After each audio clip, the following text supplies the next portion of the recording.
Y pues vamos a empezar, vamos a orar y vamos a darle gracias a Dios por este tiempo que pues vamos a empezar a tomar esta clase. Señor, te damos muchísimas gracias, Dios. Gracias, gracias, Señor, porque en ti está la plenitud, Señor. Tú eres suficiente, Señor, para todos, Señor. Gracias porque en nada, Señor, podemos encontrar contentamiento o gozo o paz, Señor, porque las cosas de este mundo, Señor, son vanas y no pueden saciar nuestra hambre y nuestra necesidad de ti, Señor Jesús. Gracias porque tú eres suficiente, Señor. Gracias porque en ti tenemos plenitud, Señor. Gracias porque en ti hay delicias a tu diestra para siempre, Señor. Mi Dios, yo te pido que tú bendigas esta clase. Espíritu Santo, te ruego, Señor, que tú obres, Señor, en nuestros corazones, que tú nos hagas prontos para oír, Señor, que dispongas nuestros espíritus, Señor, para recibir en este tiempo esa palabra, Señor, de exhortación, de ánimo, de fe, que tú ensanches nuestros corazones a través de lo que vayamos a platicar y a comentar, y que tú estés aquí haciéndonos crecer en el entendimiento, Señor, haciéndonos madurar en nuestra caminar de fe, Señor. Oramos tu presencia, Señor, en estos momentos. Te damos toda la gloria y la honra a ti, mi Cristo Jesús. Amén. Amén. Pues bueno, me dijo Pepe que se quedaron en Santiago, versículo 9. ¿Estamos correctos? Déjenme encontrarlo. A ver, alguien que me diga que sí estamos bien. Yo tengo aquí que nos quedamos en el versículo 13, Gaby, dice, la culpa de la tentación ha sido, al final nos dijo que se iba a llamar el versículo 13. 13. Ya vieron la de, pero el que es rico en su humillación, porque él pasará como la flor de la hierba, porque cuando sale el sol con el calor abrasador, la hierba se seca, su flor se cae y perece su hermosa apariencia. No. ¿Eso ya lo vieron? Ya, dice, no. Dice Azul que ya. Dice, asimismo también se marchitará el rico en todas sus empresas. Dice Santiago 1:10, pero el que es rico en su humillación, porque él pasará como la flor de la hierba. Eso también. ¿Sí? Ok. Bueno, entonces este ya no. Bueno, entonces vamos a empezar con el versículo 12, que es bienaventurado el varón que soporta la tentación, ¿verdad? ¿Sí? Perfecto. Bueno, les voy a compartir la pantalla. Aquí está.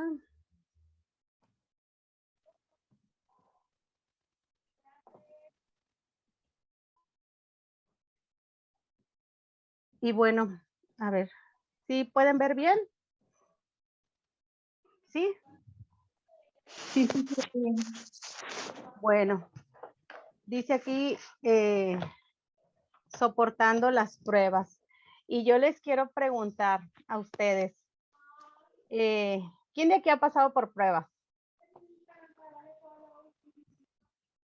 ¿Quién ahorita mismo está pasando una prueba en estos momentos? No le voy a pedir que nos platique, sino nada más si están pasando, porque acuérdense que hay quienes no están en una prueba, quienes están en medio de la prueba y quienes acaban de pasar una prueba, ¿verdad?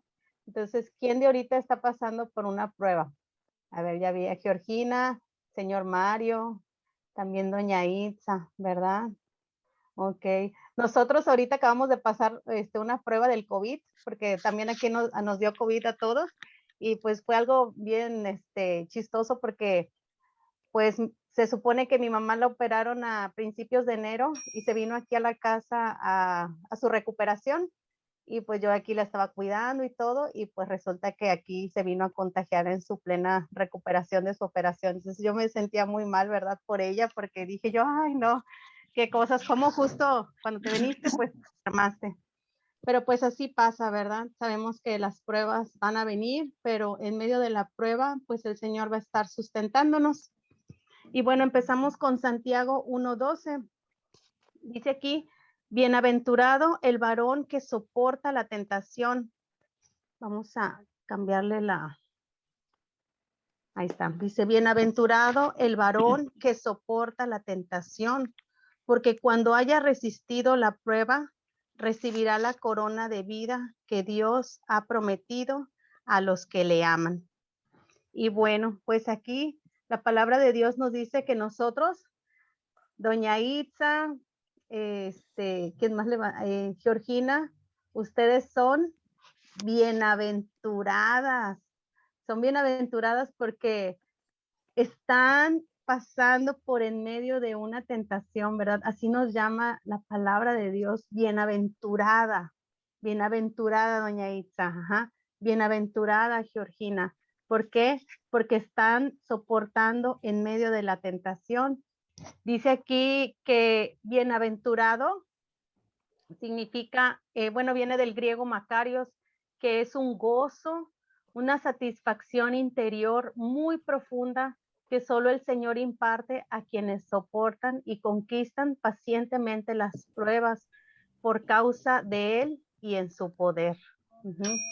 Es decir, esto es algo que Dios obra en nosotros, ¿verdad? Porque a veces podemos ver personas que están pasando por situaciones bien difíciles y los vemos tranquilos, los vemos apacibles y sabemos que están pasando por algo muy fuerte, ¿verdad? No sé si conozcan a una hermanita de la congregación, ay, ¿cómo se llama? Dorita, no sé si la ubican, a Dorita, ¿sí la ubican? Sí.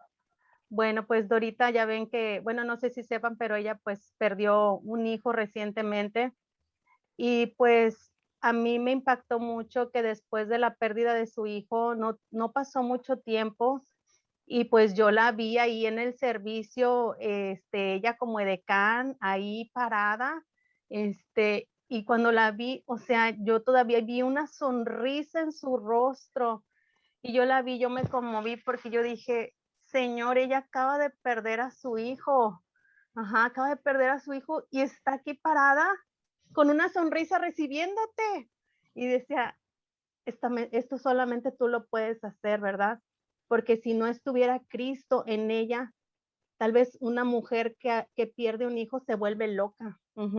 Tal vez hay mujeres que han perdido familia, hijos, ¿verdad? Y pasan por periodos de depresiones tremendas, ¿verdad? Que son muy fuertes, muy difíciles. Y yo la veía ahí parada y yo decía, Señor, wow, wow, porque solo esto tú lo puedes hacer, ¿verdad? Entonces yo veía en ella ese gozo, ¿verdad? Que a pesar de haber pasado por algo tan fuerte, pues ella es bienaventurada, ¿verdad? Porque estaba soportando ahí en medio esa prueba. Y bueno, fíjense aquí dice que soporta la tentación. Dice aquí que el creyente que es genuino perseverará resistiendo con fe en medio de la prueba. Dice, la perseverancia en el creyente evidencia su amor por Dios. Es decir, ¿verdad? Así como Jesús le dijo al apóstol Pedro, ¿verdad? Yo he rogado para que tu fe no falte, ¿verdad? Porque Satanás me ha pedido zarandearte como a trigo, ¿verdad? Pero en medio de esa zarandeada, dice Jesús, yo he rogado para que tu fe no falte en esos momentos. Y a lo mejor ahí estaba Pedro, ¿verdad? Siendo sacudido en su fe. Y tal vez así estamos cada uno de nosotros, tal vez pasando por nuestras diferentes pruebas, pero el Señor ruega por nosotros y Él nos ayuda a que perseveremos en sus caminos. Dice aquí el Primera de Pedro 1:7, dice, hasta el oro es probado por el fuego para comprobar su pureza. Dice, el propósito de estas pruebas es para que la autenticidad de la confianza de ustedes, que por mucho es más preciada que el perecedero oro, sea juzgada digna de alabanza, gloria y honor cuando sea revelado.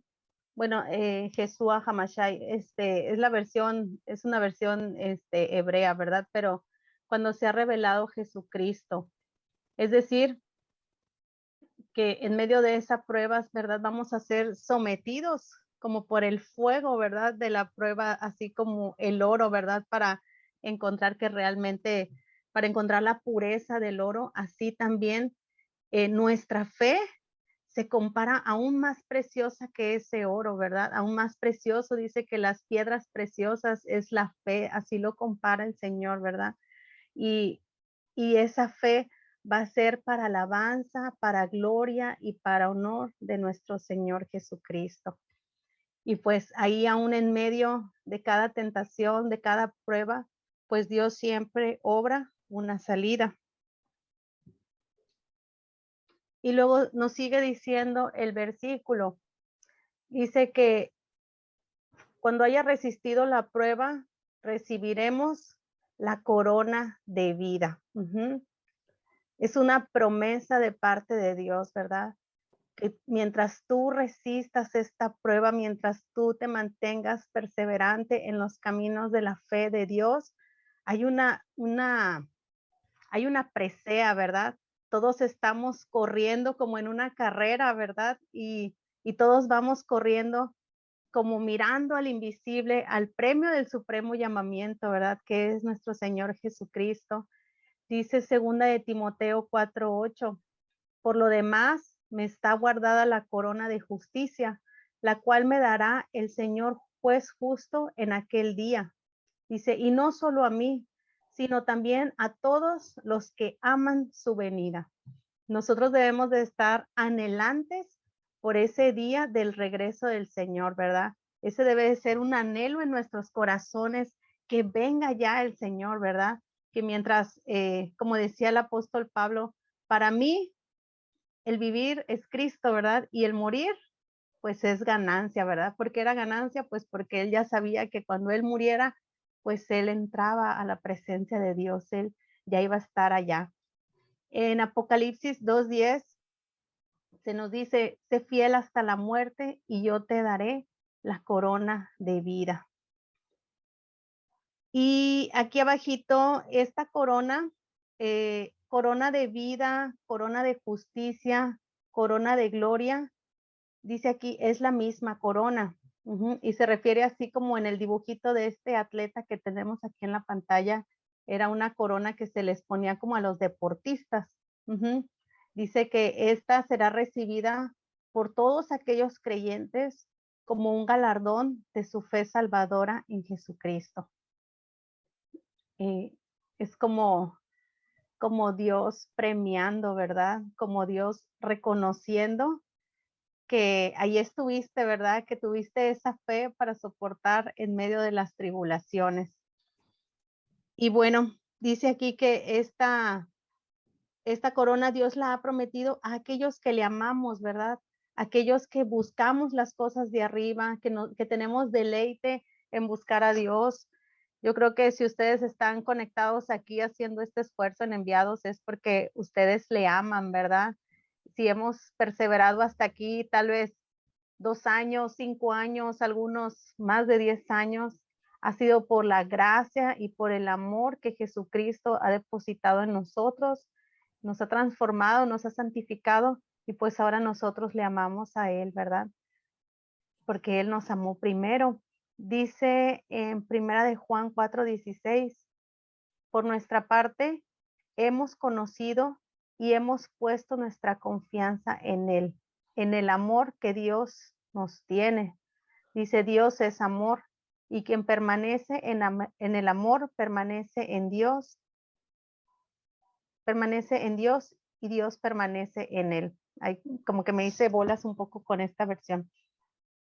Pero así es, Señor, así es, ¿verdad? Nosotros somos esos pámpanos pegados a la vid, ¿verdad? Y si si el pámpano se quita de la vid, ¿qué pasa? Pues nos secamos, ¿verdad? Estamos sin Cristo como ese siervo que brama por las corrientes de agua. Nos sentimos en un desierto, ¿verdad? Necesitamos que nuestras raíces, nosotros como un árbol, que nuestras raíces sean cimentadas y arraigadas en el amor de Jesucristo, ¿verdad? Si no tenemos ese sustento por parte de Él, pues definitivamente nuestra vida se seca completamente, ¿verdad? Alejados de Dios, pues nada podemos hacer. Y dice primera de Juan 4:8, el que no ama no conoce a Dios, porque Dios es amor. Entonces, si tú amas al Señor, si tú esperas esa venida, su venida, pues ten por seguro que ahí te está reservada esa corona de vida, esa corona de gloria para los que esperan su venida.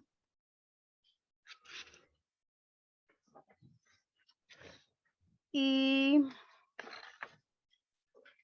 tenemos el siguiente verso, el versículo 13. Dice, cuando alguno es tentado, no diga que es tentado de parte de Dios, porque Dios no puede ser tentado por el mal, ni Él tienta a nadie. Aquí Santiago nos está dando una advertencia, ¿verdad? Él nos está diciendo, aguas, aguas, pueblo de Dios. Si tú estás siendo tentado, tú no digas que esas tentaciones provienen de Dios, porque Dios es santo y Él no puede tentar a nadie. Dice, Él no puede ser tentado por el mal. Y fíjense, dice aquí que el sentido de ser tentados es una invitación a la maldad, ¿verdad? Fíjense, primera de Corintios 10:13 nos dice, a ustedes no les ha sobrevenido ninguna tentación que no sea humana, pero Dios es fiel y no permitirá que ustedes sean sometidos a una prueba más allá de lo que puedan resistir, sino que junto con la prueba les dará la salida para que puedan sobrellevarla.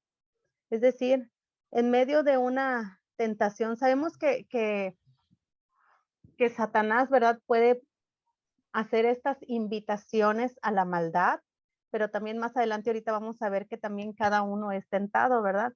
Mas, sin embargo, en medio de cada tentación que nosotros pasamos, Dios siempre va a poner una puerta de auxilio, una salida, ¿verdad?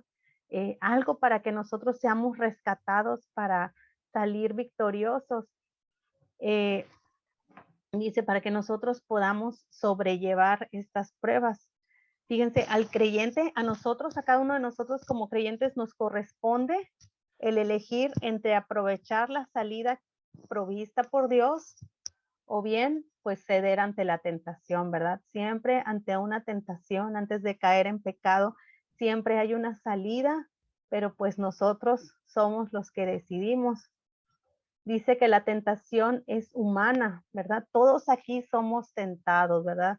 Si tú estás con una carne así de hueso y eres de hueso y carne, vas a ser tentado tarde o temprano.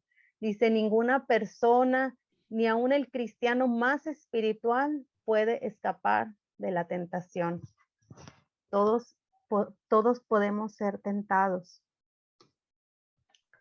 Y fíjense, algo bien curioso que pasó aquí en Adán y Eva.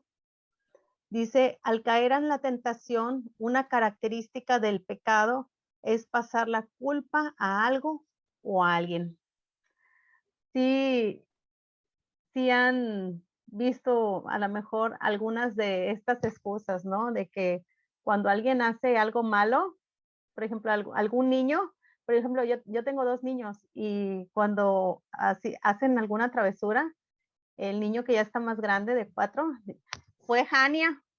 O sea, luego le echa la culpa a la hermana, aunque a veces yo sé que luego a veces él hizo, ¿verdad? Entonces, siempre el ser humano tiende a pasar esta culpa, ¿verdad? A las otras personas. Y esto lo vemos en un claro ejemplo de Adán y Eva, que ellos hicieron lo mismo, ¿verdad? Fíjense, cuando ellos pecan en el jardín del Edén y Dios, pues empieza a pasearse en el jardín, ¿verdad? Y le dice al hombre, ¿qué has hecho, verdad? ¿Qué hiciste? ¿Qué respondió? ¿Alguien sabe qué respondió Adán? Dijo, la mujer que me La diste mujer que me diste. de comer. Así es. Ah, bueno, pues ahí lo tenemos, ¿verdad? Qué tramposas. ¡Ah!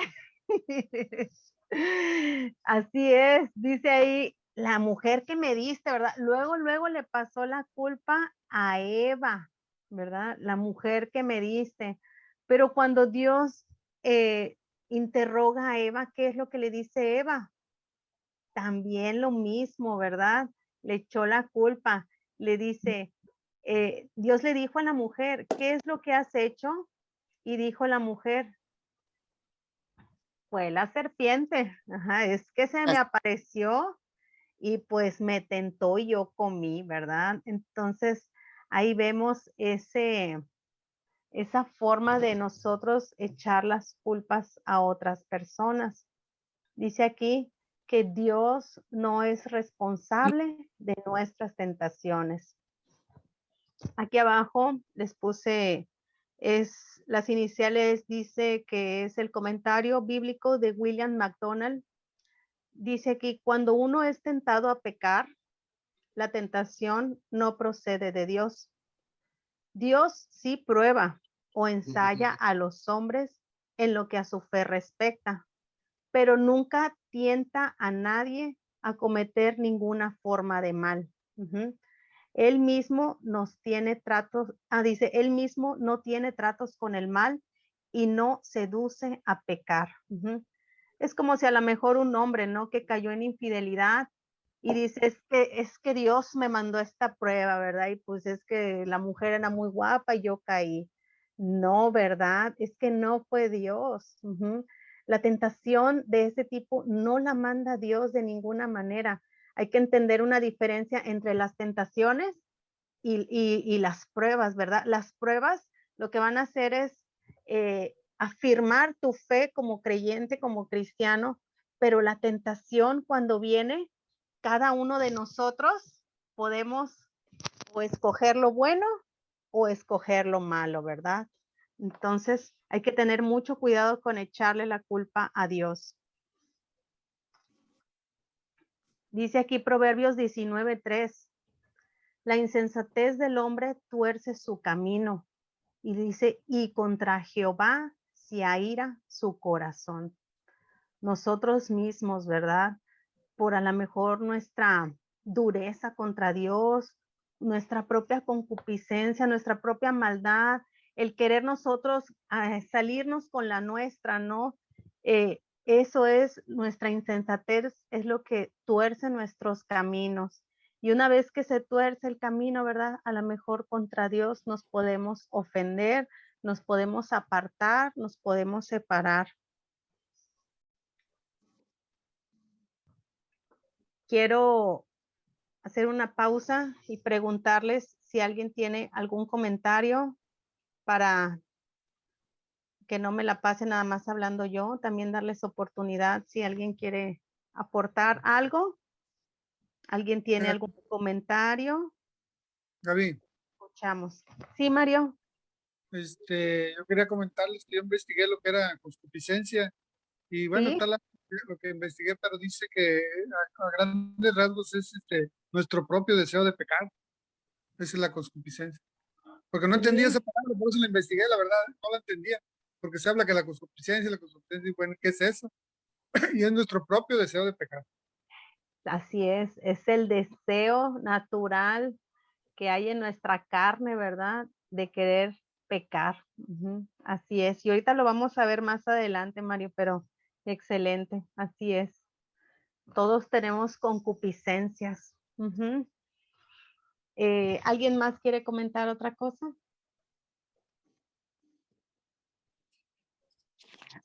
Yo nada más como a manera de resumen y solamente para saber si entendí bien. Dios no nos tienta, pero nos prueba. Pero sí Dios, o sea, según lo que dijiste, sí Dios permite que seamos tentados. En ese punto sí estamos de acuerdo. O sea, sí, o sea, porque sí nos prueba, ¿no? Y tenemos que reconocer cuando la prueba viene de Dios. Pero cuando tenemos tentación, debemos también pensar que es algo que Dios ha permitido. O sea, es solamente como una mera pregunta, pues. No sé si viene al caso. Pues sí, porque acuérdense qué pasó con Job. Tenemos el ejemplo de Job, ¿verdad? Más claro que nada. Acuérdense que Satanás fue y le pidió permiso, ¿verdad? O sea, pero ¿qué le dijo Dios?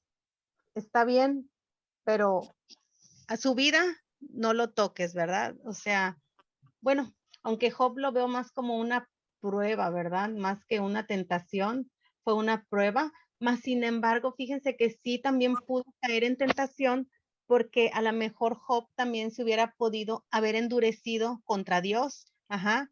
¿Y qué hubiera pasado? Que Job hubiera terminado blasfemando el nombre de Dios, así como lo hizo su esposa, ¿verdad? Que le decía, maldice a Dios y ya muérete. Ajá, mas sin embargo, dice que en todo esto Job mantuvo su integridad y no pecó contra Dios. Es decir, él pudo haber sido tentado a caer en el mismo pensamiento de su esposa, ¿no? De empezar a amargarse en su corazón y decir, si es cierto, mira cómo me tiene Dios, ya mi vida no vale nada, estoy todo moribundo, ¿para qué sigo sufriendo? Dios ya me abandonó, ¿verdad? Y ahí es donde a lo mejor él pudiera haber caído en la tentación de haber pecado contra Dios.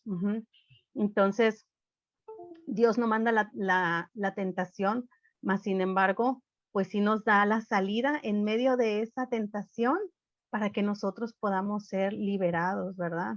No sé si me expliqué o si me entendiste, Gloria. Sí, sí, gracias. Y con el ejemplo. Hola, hola. Gracias. Buenas noches a todos. Hola, Pepe, buenas noches. Buenas noches. Una disculpa, voy saliendo apenas del doctor, pero le doy gracias a todos por sus oraciones. Nos dieron buenas noticias, gracias a Dios. Bueno. Por ahí llevé a mi hija al doctor, pero nos dieron buenas noticias. En opinión de lo que dice Gaby, lo que Gaby explica es que Dios no puede ser tentado porque Dios es santo y Él es inmune a la tentación. La tentación no puede operar en Dios. Y así mismo como la tentación no puede operar en Dios, eso no existe para Dios y a tal grado que Dios no puede tentar a nadie. Uno de los nombres de Satanás es el tentador. Hay dos fuentes de tentación. Nada más voy a decirles yo la de Satanás, porque Gaby en un momento va a continuar respondiéndote, Gloria, diciendo la otra fuente de la tentación. Pero uno de los nombres es Satanás y se conoce tentador. El tentador antes era una persona que tentaba las espadas. Tentar una espada era pasarla por el fuego y la tentaba de un lado y la tentaba del otro lado. Después la espada era golpeada con un martillo para darle forma. Aunque Dios no tenta a nadie y puede ser tentado por una de las fuentes que es el tentador, que es Satanás, que puede provocarnos a la tentación. De hecho, la Biblia te dice que Satanás tentó a David para que censara al pueblo. Y después de eso, lo que sí puede hacer Dios es sacar cosas buenas a pesar de eso. Eso es lo que sí puede hacer Dios. Pero Dios no va a tentar a nadie. Una de las fuentes de Satanás y otra de las fuentes es por lo que va a proseguir Gaby enseñando, que por ahí Mario se adelantó un poquito y la mencionó. No sé si por ahí quedó claro, Gloria, o tienes alguna otra duda. Y pues bueno, yo los dejo con Gaby, que está dando una excelente clase por aquí. También la vengo escuchando en la camioneta. Saludos a todos. Sí, gracias. No, Gracias, Pepe. Ay, gracias, Pepe. Bueno, pues entonces. Fíjate, Gaby, quería hacer un comentario, perdón, soy yo, Gina. Sí, Busqué la palabra tentación y dice impulso de hacer o tomar algo atrayente, pero que puede resultar inconveniente. Entonces, yo quiero pensar, ¿verdad? Porque me llamó mucho la atención la pregunta de Gloria y sí es interesante. La tentación me imagino que es cuando nosotros en nuestro interior, pues tenemos ahí algo que no está bien por decirlo así, ¿verdad? Vamos a suponer, digo, no es el caso, ¿verdad? Cuando miras a una persona y estás casada, a lo mejor es porque tú no estás bien delante de Dios, pienso yo, ¿no? Pero no porque Dios nos ponga a esa persona para ver qué hacemos. No sé si me explico. Yo siento que la tentación es algo que nuestro, ay, ¿cómo se dice la palabra? Sí, o sea, no tenemos ese dominio o esa espiritualidad nosotros para poder no hacer lo correcto. No sé si me captas.